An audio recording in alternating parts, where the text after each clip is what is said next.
আপনাদেরকে আমি একটা অনুরোধ করে যাচ্ছি, যতদিন আপনারা জলসা দেবেন, যেখানেই দেবেন, জলসা দিতে গেলে তিনটে জিনিসকে ঠিক রাখবেন। কটা? কথা বলুন। তিনটে জিনিসকে ঠিক রাখবেন। এক নাম্বার বক্তা, দু নাম্বার কমিটি, তিন নাম্বার শ্রোতা। তিনটে ঠিক রাখবেন। বক্তার কি দেখবেন? বক্তার দুটো জিনিস দেখবেন, বক্তাটা সত্যিকারের আলেম কিনা, আর দুই নাম্বার বক্তাটির আমল আছে কিনা। কিছু বুঝতে পারছেন আমার কথা? না বুঝতে পারেননি? পেরেছেন? ব্যাস এই কথাগুলো বুঝিয়ে নিন। বুঝতে না পারলে আমাকে বলবেন। 30 মিনিট আছি, 30টা কথা আপনাদেরকে বলবো, হয়তো 60টা হয়ে যেতে পারে। চলুন। এক নাম্বার বক্তা, দু নাম্বার কমিটি। জলসা কমিটি আলাদা, মসজিদ কমিটি আলাদা। জলসা কমিটি হতে গেলে তিনটে গুণ লাগবে। এক নাম্বার সৎ হতে হবে। কি বললাম? জোরে বলুন। সৎ হতে হবে। সৎ কাকে বলে? আল্লাহ নবী বলছেন, আমি বলিনি। আল্লাহ নবী বলছেন, দুই ঠোঁটের মাঝখানে জিভের গ্যারান্টি দাও। হারাম খাবার খাওয়া থেকে জিভটাকে ঠিক করো, বাজে ভাষা বলা থেকে জিভটাকে ঠিক করো, পরনিন্দা পরচর্চা করা থেকে জিভটাকে ঠিক করো। দুই নাম্বার হলো দুই রানের বীজখানে লজ্জাস্থানকে হেফাজত করো। দুই ঠোঁটের মাঝখানে, দুই রানের বীজখানে, এই দুটো জিনিসের গ্যারান্টি তোমরা আমাকে দাও, আমি মোহাম্মদ সাল্লাল্লাহু তোমাদের জান্নাতের গ্যারান্টি দিয়ে দেবো। যান বাড়ি চলে যান। এবার গিয়ে দেখবেন, হয় চাচার নিচে খারাপ, নয় চাচার উপরে খারাপ। ঠিক না বেঠিক? হুক মেরে কারেন্ট নিয়ে পাকা চালিয়ে তাহাজ্জুদের নামাজ পড়ছেন উনি। আহা, রাগ করবেন না। আমরা এমন মুসলমান না, মদখোর যদি মসজিদে ওঠে তাকে মেরে ঘাট ধরে বের করে দিই, মদখোরকে মসজিদ থেকে বের করে দিই, আর সুদখোরকে মসজিদের সভাপতি বানিয়ে দিই। ঠিক না বেঠিক? শুধু তাই নয়, এজন্য বলে যাচ্ছি, মসজিদ কমিটি হতে গেলে যাকে তাকে মসজিদ কমিটি করবেন না। আজ শুনে যান, যাকে তাকে মসজিদ কমিটি করবেন না। আল্লাহর কোরআনে লেখা আছে, আমার বাবার কথা নয়, কোরআনে লেখা আছে, যার মধ্যে 5টা গুণ আছে ওই লোকটা মসজিদ কমিটি হবে। এই 5টা গুণ আমি বলে যাচ্ছি, যদি আপনার মধ্যে থাকে আপনি মসজিদ কমিটিতে হবেন, আর যদি না থাকে খবরদার মসজিদ কমিটি হবেন না। আপনার মতো নোংরা লোক কোনোদিন আল্লাহ পছন্দ করে না। দলিল দিয়ে যাচ্ছি, একটু দাঁড়ান। এক নাম্বার হলো সৎ হতে হবে। দু নাম্বার হলো জলসা কমিটি হতে গেলে তাকে হালাল খাবার খেতে হবে। তিন নাম্বার জলসা কমিটি হতে গেলে তাকে 5 ওয়াক্ত নামাজি হতে হবে। অনেক জলসা কমিটি আছে 5 ওয়াক্ত নামাজি পড়ে না। ঠিক না ঠিক? আজকের এই জলসাগুলোতে ইসলাম প্রচার করতে গিয়ে আমরা আপনাদের ভালো পথে ডাকতে গিয়ে আমরা আপনাদেরকে সর্বনাশ করে ফেলছি। ঠিক না ঠিক? এজন্য আপনাদের অনুরোধ করে বলে যাচ্ছি, আল্লাহর ওলির দরবারে এসেছেন। ওলি কাকে বলে? ওলি হতে গেলে 50টা গুণ লাগবে। হাতে সময় নেই, একটু ধৈর্যের পরিচয় দিন, টু দি পয়েন্টের উপরে কথাগুলো বলে যাচ্ছি। তো এক নাম্বার হলো বক্তা, দু নাম্বার হলো কমিটি, তিন নাম্বার শ্রোতা। শ্রোতা হতে গেলে আপনাদের তিনটে গুণ লাগবে। কটা? আরে ভাই কথা বলুন না। তিনটে গুণ লাগবে। কি কি? এক নাম্বার শরীর পাক।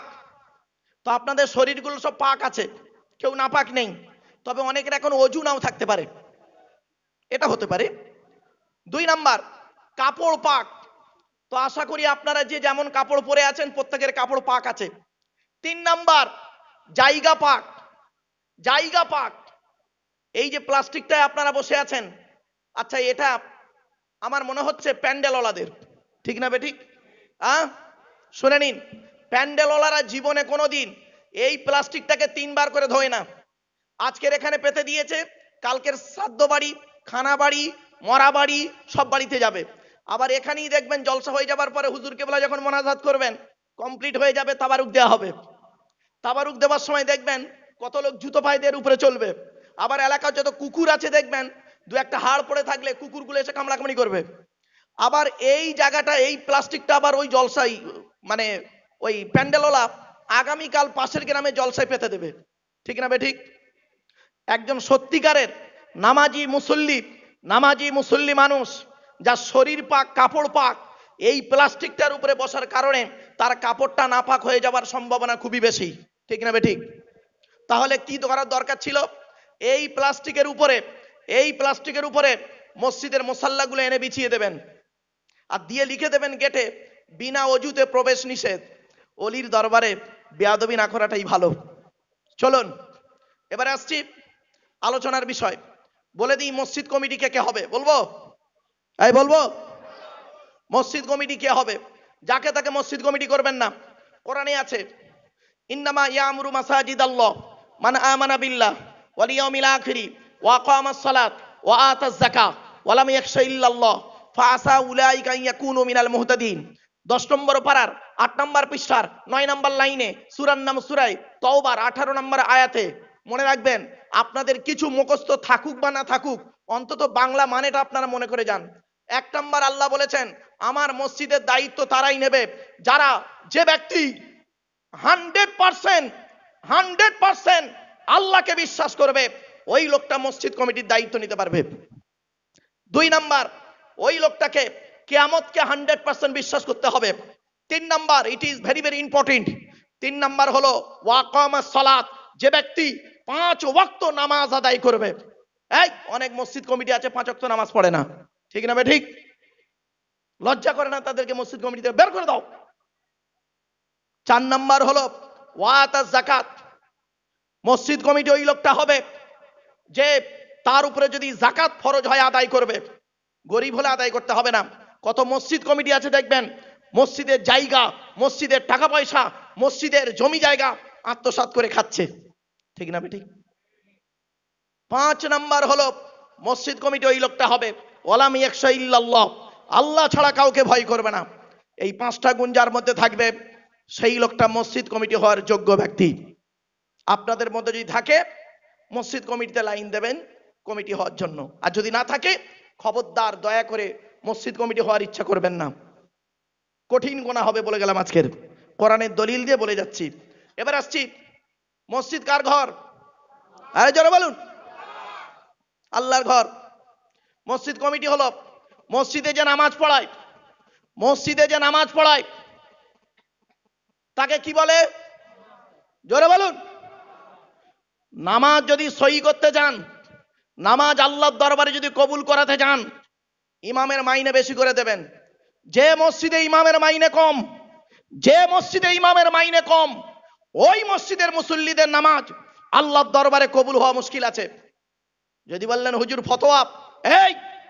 ফতোয়া দেওয়ার আগে 10 বার ভাববে, প্র্যাকটিক্যাল করবে, 19 বছর ইমামতি করেছি, 400 টাকা মাইনে, ফতোয়া আমাকে দেখাতে যাবেন না। ছোট্ট একটা উদাহরণ দিচ্ছি, স্বামী স্ত্রী, ছেলে মেয়ে, পিতামাতা কজন হলো? 6 জন। কজন? এই 6 জনের সংসার চলতে গেলে আপনারাই বলুন 6 জনের সংসার চলতে গেলে 1 মাসে কমসে কম কত টাকা লাগতে পারে? বলুন। আর ভাই বলুন না, চুপ মেরে গেলেন কেন? কমসে কম 15,000 টাকা যা বাজারের দাম। আমি 5,000 টাকা বাদিয়ে দিলাম, 10,000 টাকা লাগবে, ঠিক না ঠিক? এই মুসলমানের বাচ্চা, তোমার সংসার যদি 10,000 টাকায় না চলে, ইমাম সাহেবের সংসার 5,000 টাকায় চালাও কোন লজ্জায়? আল্লাহর গজব পড়ে নেই, ভূমিকম্পে তোদের শেষ করে দেয় না, আল্লাহর রহমত আছে বলে বেঁচে গেছিস বান্দা। বাস্তবটাই বললাম। মসজিদের ইমামের মাইনে বেশি করে দেবেন। যে মসজিদ থেকে এসেছেন, আর ইমাম সাহেবের পেছনে লাগবেন না, বলে যাচ্ছি। কিছু 2-1টা মুসল্লি আছে, বুড়ো লোক দেখবেন, সব জানতা গামচাওয়ালা, কিচ্ছু জানে না, বড় বড় ফতোয়া দেবে, ইমামের বিরুদ্ধে বড় বড় ফতোয়া দেবে।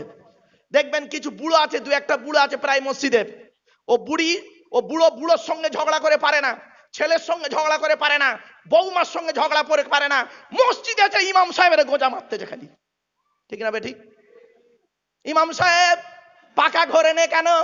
ভাই কারেন্ট নেই বলে পাকা ঘরে নেই, ইমামের দোষ, ঠিক না ঠিক? খবরদার নয়। এরপরে আসছি, আল্লাহর ঘর গেল, ইমাম সাহেব গেল, এবার যেটা আজান দেয় ওটাকে কি বলে? জোরে বলুন। মুয়াজ্জিন। পশ্চিম বাংলায় বেশিরভাগ মসজিদের মুয়াজ্জিনের আজান ভুল, অশুদ্ধ। ও আজানটা ঠিকও করবে না, আর মুয়াজ্জিনের পদটা ছেড়েও দেবে না। কিছু বুঝতে পারছেন না? আজান দিচ্ছে,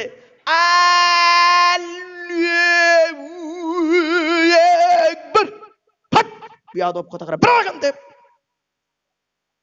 বাস্তবটাই বললাম। রাগ করো না বাবা, রাগ করো না মুসলমানের বাচ্চা। তোমরা আওয়াজ শুনতে ভালোবাসো, ওয়াজ শুনতে ভালোবাসো না। যেদিন তোমরা ওয়াজ শুনতে ভালোবাসবে সেদিন তোমাদের চোখটা খুলবে। মুসলমান আজকের বলে গেলাম এই জায়গায় দাঁড়িয়ে। চলুন এবারে আসছি। মসজিদ কমিটি হলো, ইমাম হলো, মুয়াজ্জিন হলো, মুসল্লিদেরকে বলছি 5 ওয়াক্ত নামাজ আদায় করবেন। অনুরোধ করে বলে যাচ্ছি, আমি হাই সাহেবকে বলছিলাম বসে বসে যে আপনারা জলসা দিচ্ছেন এত কষ্ট করে, অন্তত মানুষ কিছু জানুক, শিখুক, বুঝুক, এই অনুরোধটুকু করে যাচ্ছি। আল্লাহর ওলি জলসা দিতে এসে বাবা নেকি করতে গিয়ে গোনা করো না, অনুরোধটুকু করে গেলাম। এই যুবক ছেলেরা, খুব তো প্রেমিকার সঙ্গে আজকে রাস্তাঘাটে দেখা সাক্ষাৎ করেছো, অনেক কিছু করেছো, এবারে পাপ থেকে ধুয়ে চলে এসো, সরে চলে এসো। চলুন এগিয়ে যাচ্ছি। যার দেওয়া পৃথিবীতে আমরা বাস করি, যার দেওয়া সূর্যের কিরণ গায়ে লাগাই, যার দেওয়া চাঁদের প্রতিফলিত রশ্মিনাতে ব্যবহার করি, যার দেওয়া আকাশের পানি পান করি, যার দেওয়া জমিনে ঘর বেঁধে থাকি, চাষ করে খাই, যার দেওয়া অক্সিজেন ফিরি ফিরি নেই, কার্বন ডাইঅক্সাইড ছেড়ে দিই, এ সমস্ত অবদান কার? জোরে বলুন আল্লাহ। তাই জীবনের সব ক্ষেত্রে জন্ম থেকে মৃত্যু পর্যন্ত মাথা নত করব, সাজদা দেব, ভিক্ষা চাইব একমাত্র শুধুমাত্র কার কাছে? এইটা যদি বুঝতে পারেন গয়েশপুরের মানুষ, তাহলে আমার বক্তব্য বুঝতে পারবেন।